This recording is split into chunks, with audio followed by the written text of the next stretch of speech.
మహబూబాబాద్ జిల్లాలో MLA quorum Kanakaiah పర్యటించారు. బయ్యారం మండల శివారు అటవీ ప్రాంత గ్రామాల్లోకి వెళ్లి రైతుల సమస్యలపై ఆరా తీశారు. ట్రాక్టర్పై సుమారు 8 కిలోమీటర్లు తిరిగారు.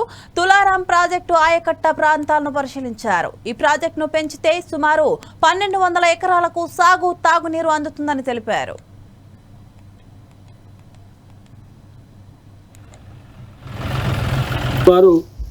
ఒక 600 ఎకరాలకే అరకొర నీళ్ళతో ఒక పంట సాగు చేసుకునే పరిస్థితి మరి ప్రాంతంలో ఉంది.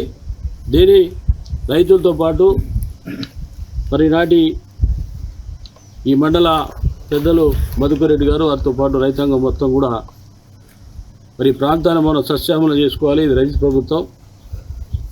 రేవంత్ రెడ్డి గారి నాయకత్వంలో, ఉత్తమ్ కుమార్ నాయకత్వంలో రైతులు కూడా నీళ్ళు ఇవ్వాలని చెప్పి ఒక ఆలోచన చేసి ఏదైతే ఆనాడు గోదావరి నీళ్లు ఎల్లందరూ ఇస్తా అని చెప్పి హామీ ఇచ్చారో ఆ హామీని నెరవేర్చుకుంటా గత ప్రభుత్వం చేయటం, మరి ఈనాడు ఈ ప్రభుత్వం రైతులకు నీళ్ళు అనే ఒక మంచి లక్ష్యంతో ఉన్నట్టు ప్రభుత్వం ఏదైతే దేవదల నీరు మరి ప్రాంతం ఉన్నటువంటి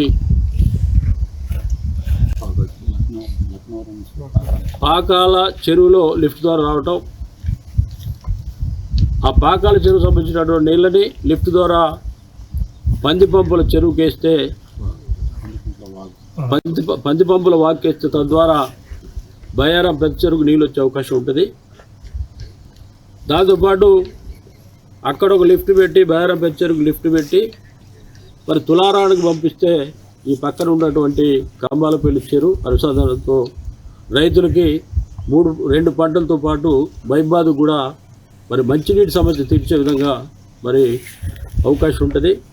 మరి ఇది ప్రభుత్వం దృష్టికి తీసుకుపోయి పెద్దలు ఉత్తమ్ కుమార్ రెడ్డి గారి నాయకత్వంలో రైతులు కూడా అందరూ వచ్చి కలిసి వారిని వేడుకొని గౌరవ ముఖ్యమంత్రి గారి నాయకత్వంలో ఈ ప్రాంతాన్ని రైతాంగాన్ని సస్యామలం చేయాలి, ప్రతి ఎకరాకు నీళ్లు అని చెప్పి రైతులు కోరడం జరిగింది. తప్పకుండా మరి అధిష్టానం దృష్టి తీసుకుపోయి రైతుల యొక్క సమస్యను, రైతుల యొక్క కోరికను ఏదైతే మనం ఎన్నికల ముందు హామీలు ఇచ్చామో రైతులకు పెద్దపీట వేస్తాం, రైతులకు ప్రతి ఎకరాకు నీళ్ళు ఇస్తామని చెప్పి హామీ ఇచ్చామో అది నెరవేర్చే విధంగా మరి